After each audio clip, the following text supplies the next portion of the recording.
Hello everybody and welcome back to another reading of The Legend of Zelda Hyrule Historia. And today we are going to begin the era of the Hero of Time. This is when things get funky. Not really. Not funky in a bad way, but funky in a cool way.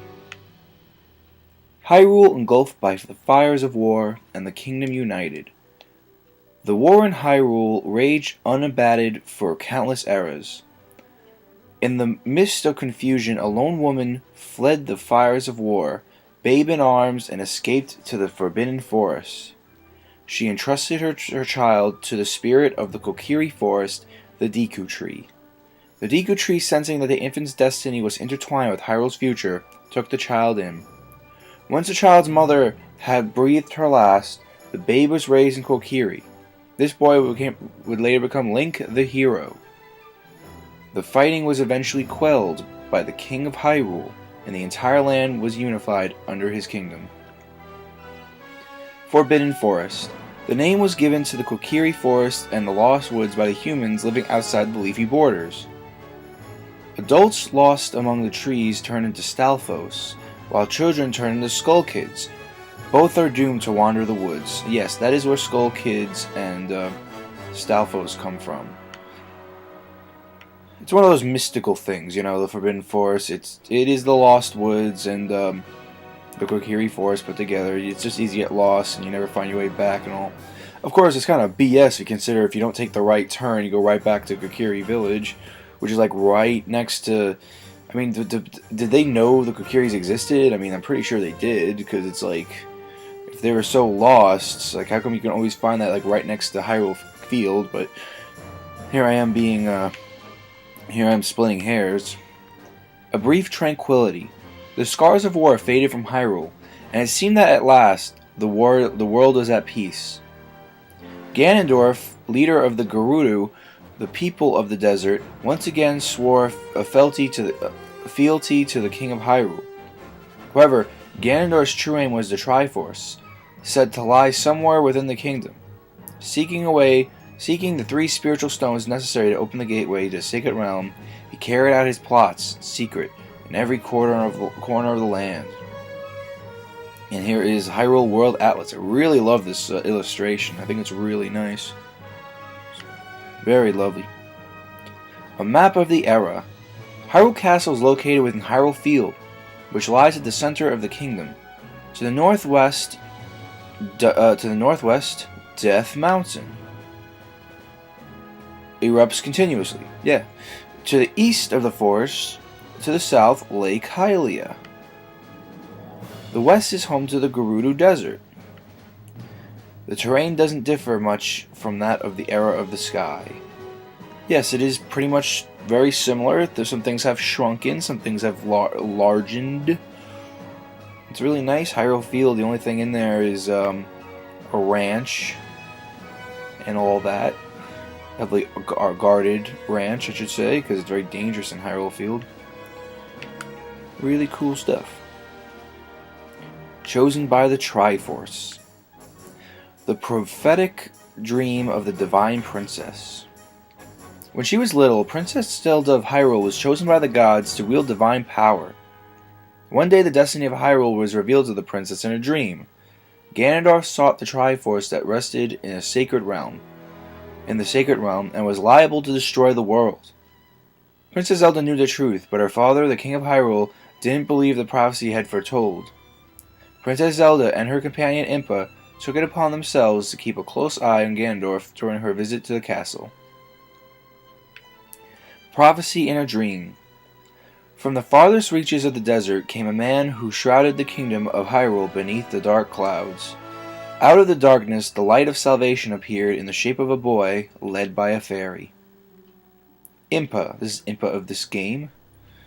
She lifts things up and she puts them down. Princess Zelda's attendant, one of the last surviving members of the Sheikah tribe. Yes, so it seems like Impa really is always a Sheikah. Who have served the royal family since ancient times. Yes, the Sheikah have always been... We learned that. We learned that before. The boy led by the fairy. In the midst of these events, Princess Zelda received a visitor from Kokiri Forest, a young boy led by a fairy. Link had obtained one of the 3 spiritual stones that served as the key to opening the Sacred Realm. Princess Zelda, a strong believer in the dream's prophecy, realized that she needed to locate the Sacred Realm before Ganondorf did, and used the power of the Triforce to bring about his downfall. She entrusted Link with the task of finding 2 remaining spiritual stones, Princess Zelda and Link, the boy from the forest. The fairy. Now the fairy, hey listen, was sent by the Deku Tree to save the world. To serve as Link's guide. She partners with Link, aiding him on his adventure. Ganondorf's Rebellion. While Link collected the 3 spiritual stones, Ganondorf launched an attack on Hyrule Castle. The extreme measure was an attempt to steal the Ocarina of Time, a treasure of the Sacred Realm under the protection of the royal family. With the help of Impa, Princess Zelda escaped from the castle. Spotting Link, the princess tossed him the Ocarina of Time, praying that he would protect the Triforce. This is an awesome illustration too. The Ocarina of Time. Protected by the royal family, the Ocarina of Time is one of the keys to the Sacred Realm. It can only play songs capable of manipulating both time and space. Its blue-white radiance brings to mind the time shift stones found in the eras of antiquity. Yeah, coinky dink. Yeah. You wanna point that out? I gotta say though, I really believe if the Ocarina of Time came on a more powerful console than the N64, I really think they could have done more with like some more cinematic things. I mean, the thing was, the games were getting cinematic, but it wasn't really there yet. And the idea here is, because all this was happening because in the Ocarina of Time, if you play the game for yourself, it's always in the perspective of Link, which is fine. You know, there's I mean, you can get away with that and all, and especially for the time. But it's like, I always figured, what was Ganondorf doing? Why? And when we're getting the spiritual stones, what's happening in the world? It's like, I'm only doing things, I have no idea what's going on, and then I find out as soon as I take the Master Sword that Ganondorf took over the place. What did he do? I mean, why is it that only the castle square looks to be demolished, but everything else looks fine? It's like, I don't know. It's just one of those things where technology really plays a role in storytelling in games, and basically the whole gameplay and the whole not the story, I'm not going to say that, but the overarching point of the story, where you collect 3 spiritual stones, get the Master Sword, go through dungeons to collect the sages. It's linked to the past, and there's nothing wrong with that. I mean, a lot of people give Ocarina of Time flack for that, but I gotta say, this was one of the first 3D I don't know, I can't say if it's the first 3D adventure game, but I will say that is one of them, and the most iconic. Ocarina of Time was a game changer for the entire industry, and the idea here is where it's like darn it, I hate when I do this. I'm sorry. I am the most professional person in the world. But yeah, I was saying that basically, Ocarina of Time is one of those games. It was a cornerstone. It was a milestone of gaming. And oh yeah, I remember what I was gonna say. This is the first. Being that this is so new, they had to make the story familiar. They had to make something you can relate to. And besides, Link to the Past was the first game that set the Zelda formula. So, you know, you gotta expect this kind of stuff at this point. Formulas are good. Formulas create cohesion. The door of time is open. Link restored the 3 spiritual stones to their places in the Temple of Time. And the door opened the door of time by playing the Ocarina, the legendary Master Sword, that lay behind the door serves as the final key to the Sacred Realm. Ganondorf, apprised of Link's movements, invaded the Sacred Realm to lay his hands on the Triforce. However, only the Triforce of Power remained, as the Triforce of Wisdom and Courage had scattered, seeking those with the ability to wield them. Link draws the Master Sword. The Master Sword, a sacred blade that cannot be touched by the wicked. It harbors the power to eradicate evil. The sword can only be drawn by one who is worthy of the title, Hero of Time. Link proves his power, wisdom, and courage by obtaining the 3 spiritual stones. The Master Sword. The 3 spiritual stones. They also show off Yes, there's the stones of forest, fire, and water.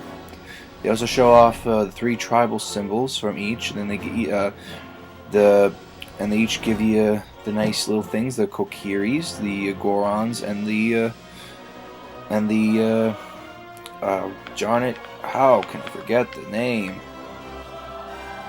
Kokiris, the Gorons, and the come on, that's not fair, man. That ain't fair. I'm probably gonna read like the next page. No, it's not there. What is Makar? Makar is... Wow, I am such a dumb... You know, I knew I shouldn't have done this today. I'm so tired. I just want to get something uploaded. I'm really short on time right now. I'm sorry. I don't mean to make excuses and just ramble on like this. I know you guys didn't come to the show for that. Now watch. I see a bunch of Goron in here, so it must be said in here somewhere. Just give me a sec. I want to scan through this.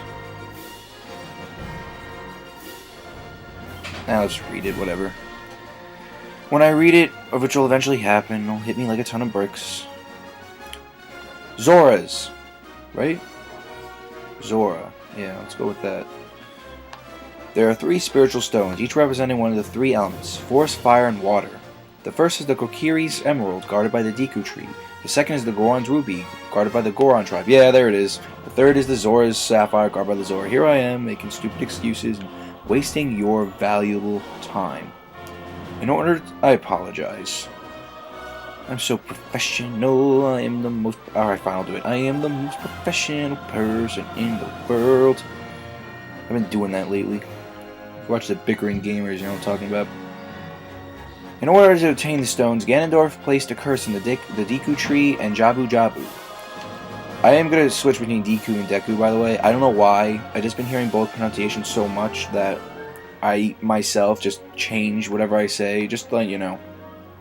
Because I know for some reason that actually annoys people. The guardian deities of forest and water and threatened the Goron tribe. The shape of each spiritual stone resembles its tribe symbol. Oh, that's why they made it like that.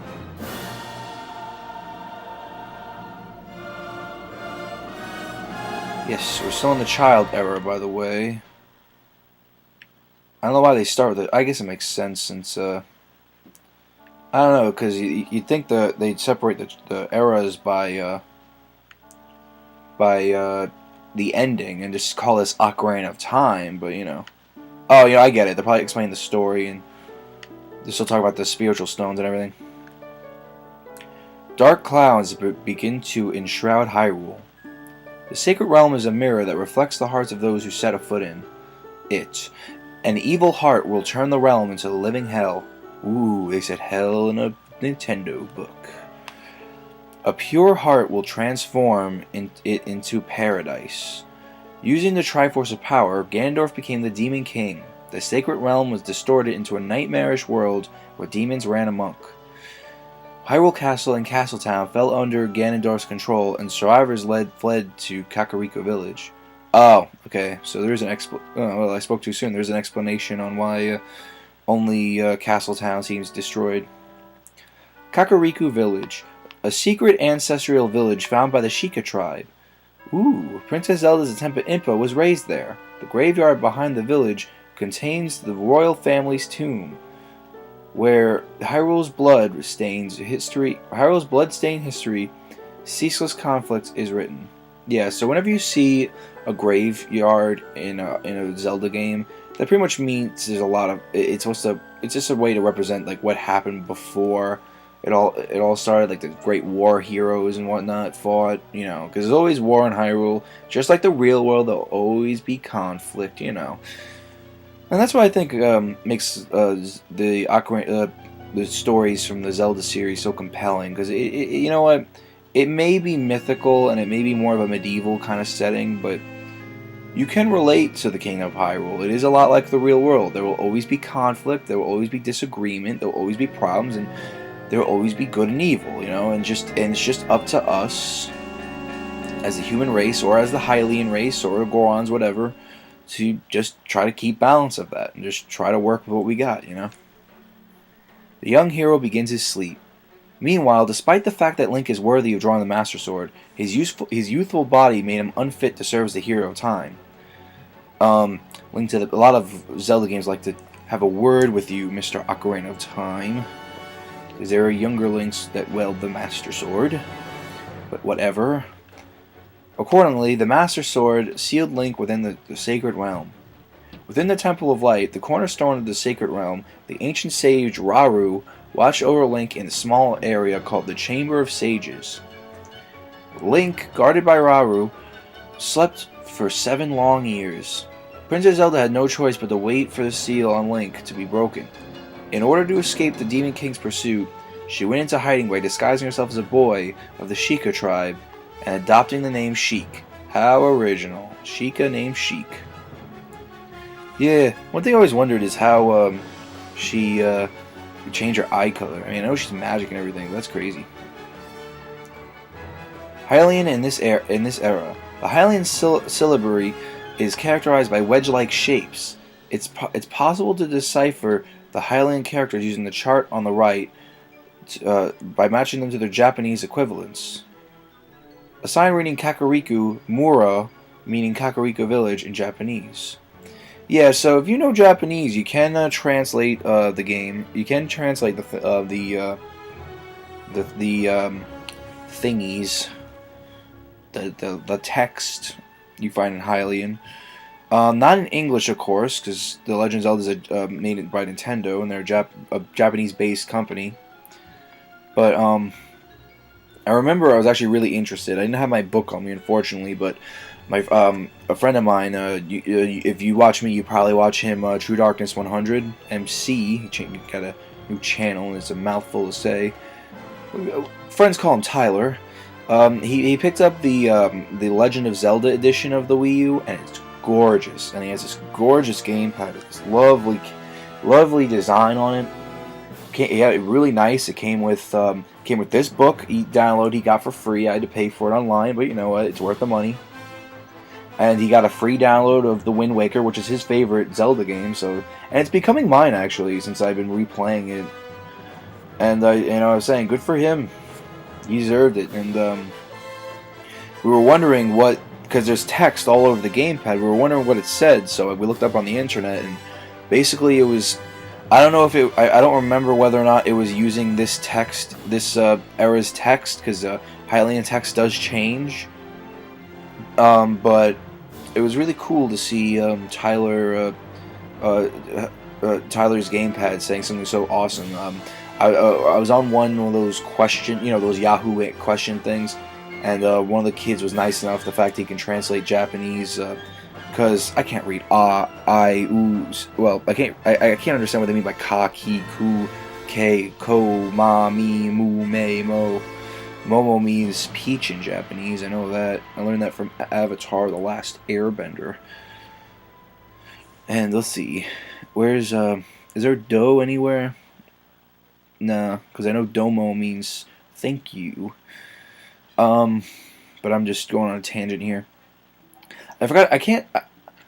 I'll probably put it in the end of the video if you want to know. I'll do some research and find the thing again. It's a very loose translation. Keep in mind, and I'll give the guy credit who did it. I gotta dig through the internet a little bit. I'll probably put it at the end of the video. If not, I'm sorry. I did what I could, but it said something really cool. I think it was basically describing the story of the hero of time that we're reading right now.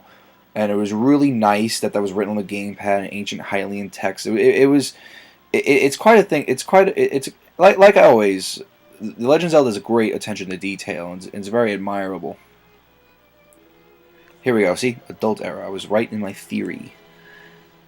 The hero awakens, wielding the Master Sword in his left hand. Because Link is left-handed.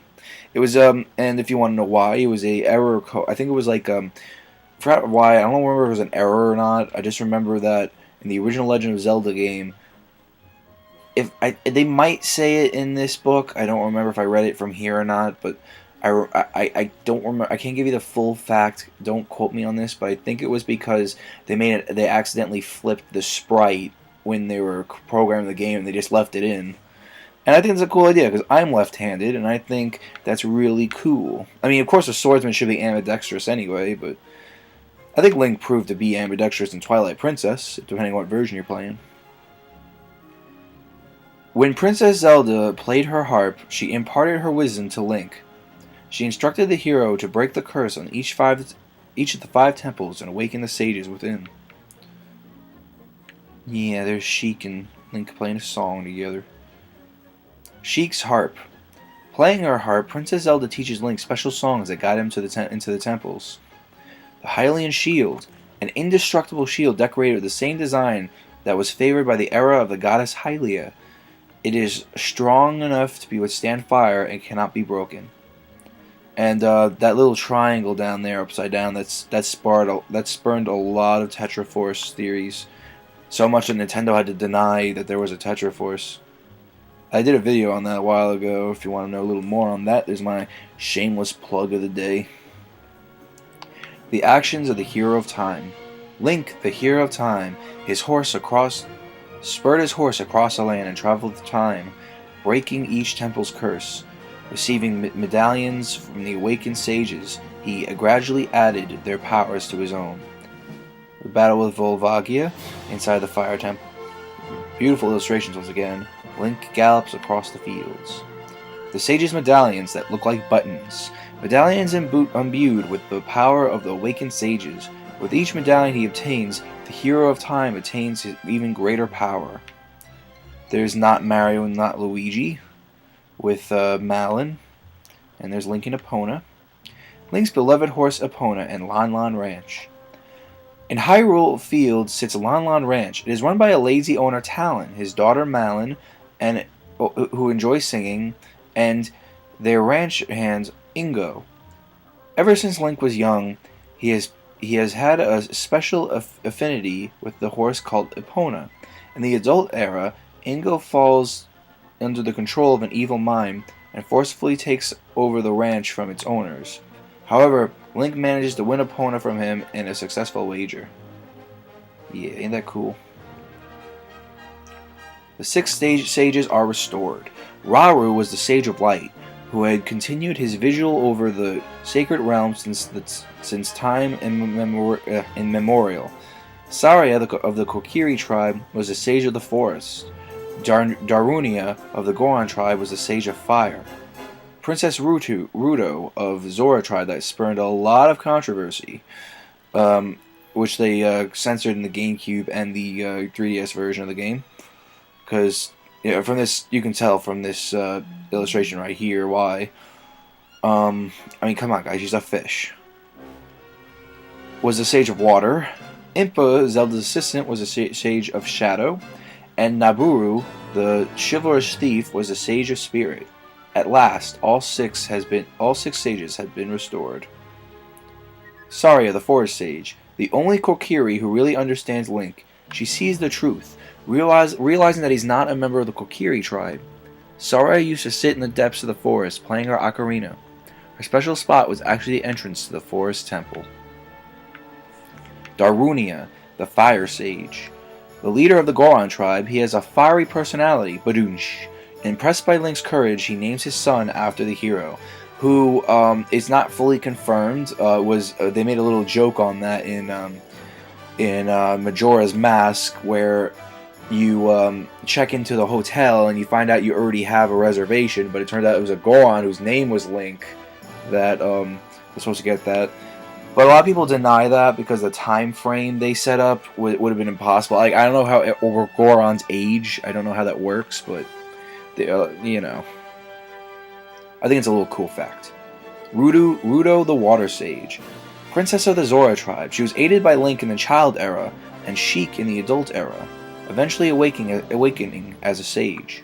Naburu, the Spirit Sage, a chivalrous thief of the Gerudo tribe. Because she opposes Ganondorf, she is brainwashed by the surrogate mothers, the pair called Twinrova after combining. Yeah. Reunion with Princess Zelda. Princess Zelda was the leader of the sages and the 7th sage. She bore the Triforce of Wisdom on her hand.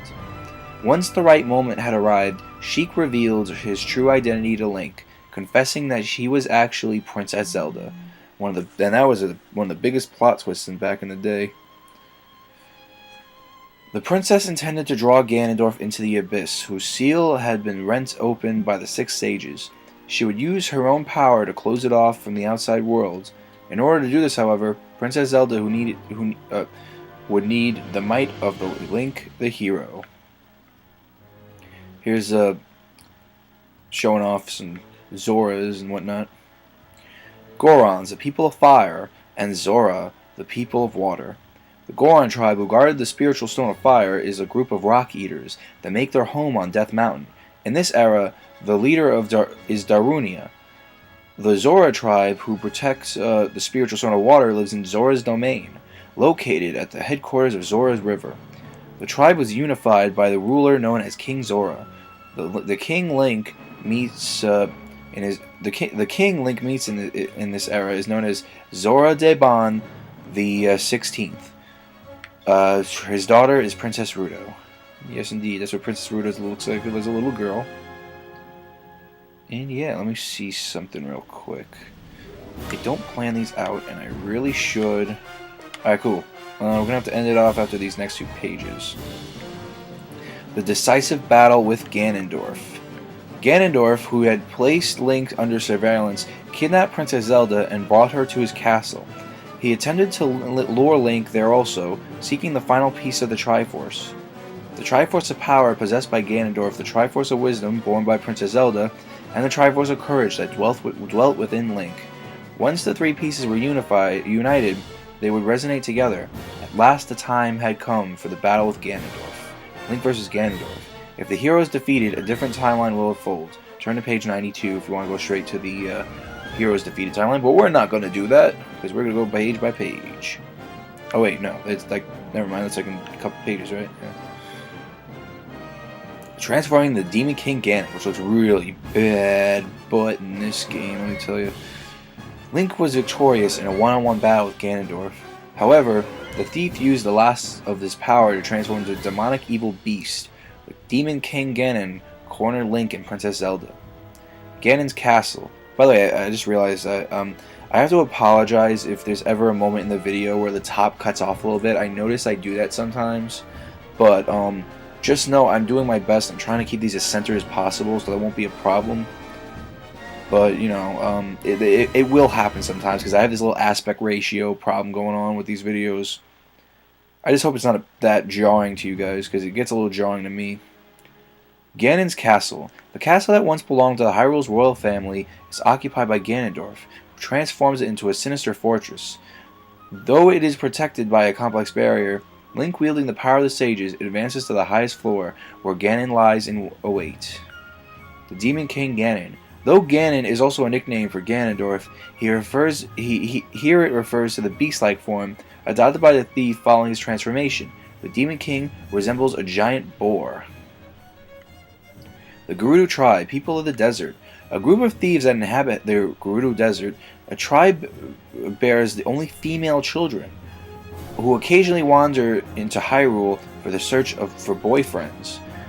Their custom decree that a male child born to the tribe once every 100 years will be crowned their king.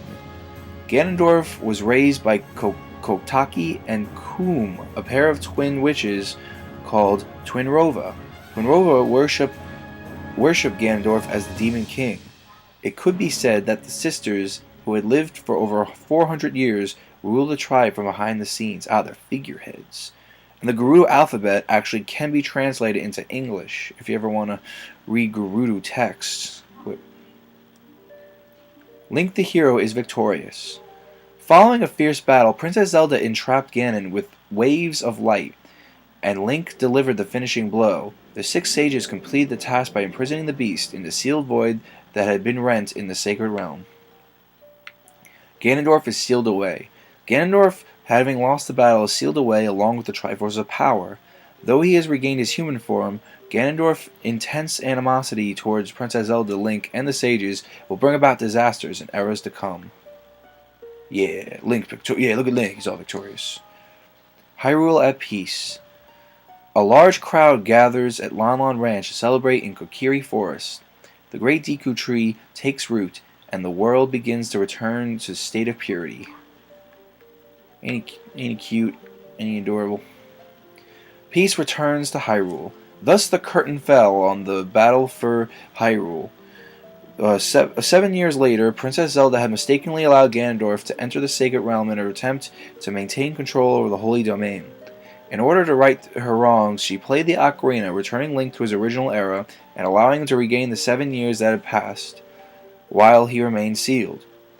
Peace had restored to the land of Hyrule, but in return marked the parting of Link and Princess Zelda. A cynical tale across from an ancient battle. The life of time, traveling hero, caused the chain of history to branch off into multiple directions. From this point onward, the chronology of the Hyrule diverges dramatically. This marks the end of the Legend of Zelda, the Legend of the Gods, and the Hero of Time. Yeah, so the first timeline is now going to be split in 3, as we explained before. For the timeline that unfolds following the Hero of Time's return to the Child Era, please turn to page 110. For the timeline that unfolds following the Hero of Time's departure from the Adult Era, please turn to page 122. And we will do that, and we will be starting off with the defeated timeline here on page 92. So, that'll bring us to a close for today. And as always, everybody, thank you all for watching. If you guys want to talk to me a little bit or just catch up on what's going on my channel, I hope you guys can check out my Twitter and my Facebook. The link's in the description. And please rate, comment, and subscribe, and consider subscribing if you haven't. And thank you all so much for watching. I've been Billy, your video game analyzer. Have a good day, good night, whenever you're watching this, and I'll see you next time.